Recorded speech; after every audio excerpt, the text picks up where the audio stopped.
di dalam kamar mandi dari rumah masyarakat itu. Sekitar 30 menit kami berada di dalam kamar WC. Kejadian semakin brutal, mereka semakin membabi buta, memanah teman kami Paman Emmanuel Abi.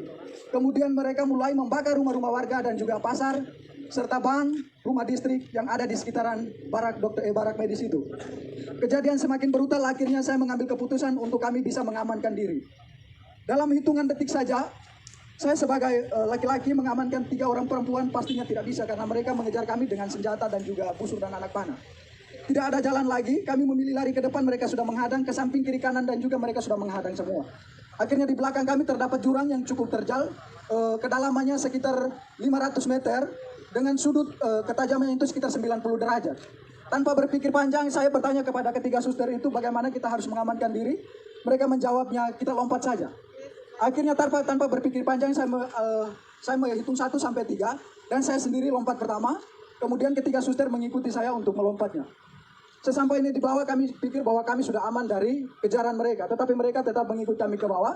Sampai ke bawah saya sendiri tersangkut di akar pohon.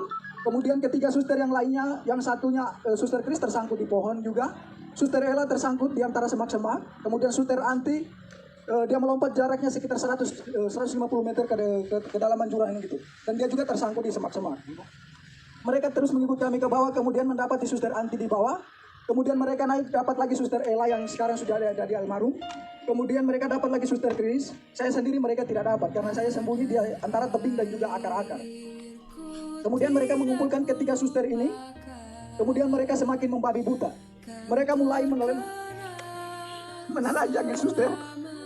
Dengan tidak membuka pakainya secara sopan, tetapi mereka menelanjanginya dengan parang tajam atau parang, langsung dipotong saja pakaian mereka, mulai dibuka dari baju sampai celana dalam semuanya.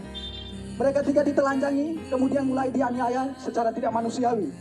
Paha mereka ditikam, muka mereka ditonjok, kemudian minta maaf tetapi kemaluan mereka ditikam juga dengan parah. Kejadian semakin brutal karena jumlah mereka semakin banyak. Akhirnya suster-suster ini tidak berdaya lagi. Mereka semakin lemah, akhirnya mereka pingsan. Dalam keadaan pingsan mereka dipikir bahwa mereka sudah meninggal, sehingga terpaksa mereka didorong lagi ke dalam jurang yang lebih dalam. Kedalaman jurang itu sekitar 300 sampai 400 meter. Suster Christine yang didorong pertama, kemudian suster Anti dan juga suster almarhum atau suster Ella. Sesampainya dibawa ke dalaman jurang itu, suster Anti langsung pingsan.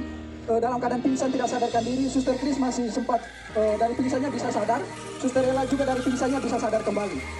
Akan tetapi dalam keadaan itu mereka tetap ikut ke bawah. Kemudian suster Anti dan suster Kris masih bisa bertahan untuk memilih untuk menghindar dari mereka dengan menyembunyi di semak-semak.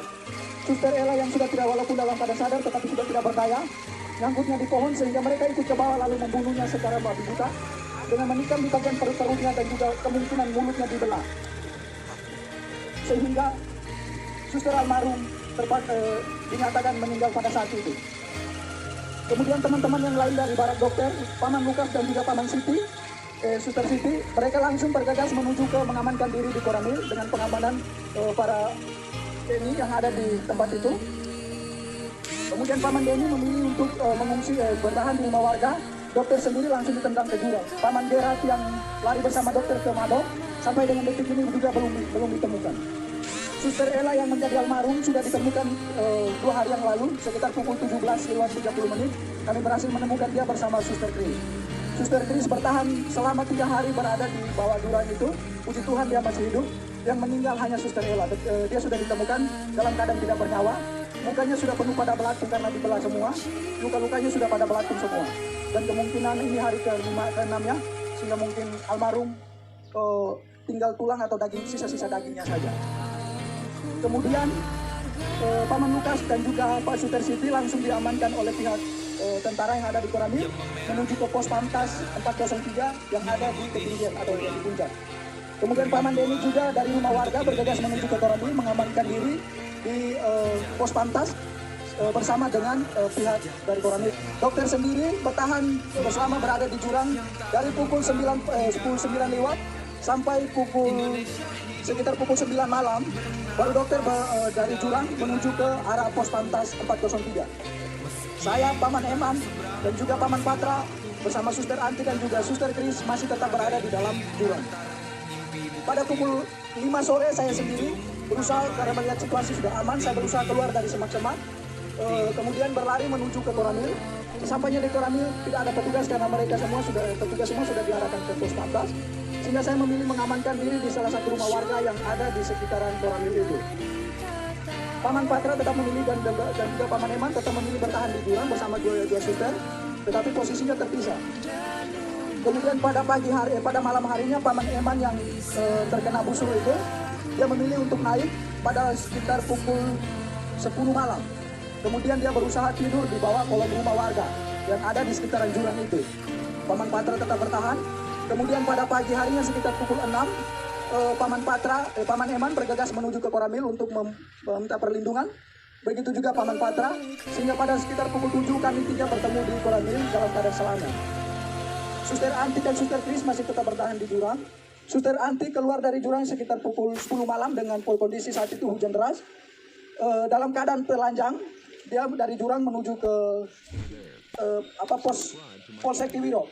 Sesampainya di Polsek Kiwirok tidak ada petugas karena memang petugas semua sudah pada ngungsi sudah pada diamankan ke pos Pamtas itu. Mereka bertugasnya di situ. Kemudian Suster Anti memilih untuk bertahan di pos, tetapi karena takut dengan situasi, dia berusaha keluar dari pos lalu kembali bersembunyi di semak-semak. Sampai pada sekitar pukul 7 pagi, itu ada kegiatan pembersihan dari pos Pamtas 403, sehingga Suster Anti memilih untuk keluar dari semak-semak karena memang dia juga sudah pada tidak berdaya lagi. Menurut keterangan dari Suster Anti bahwa pada saat itu dia sudah pada siap untuk pasrah, untuk mati karena memang sudah tidak sama sekali tidak berdaya. Tetapi dia berusaha merangkak pelan-pelan sampai ke pos polsek sehingga berteriak dan meminta pertolongan daripada pihak pos Pamtas. Istirahat aja.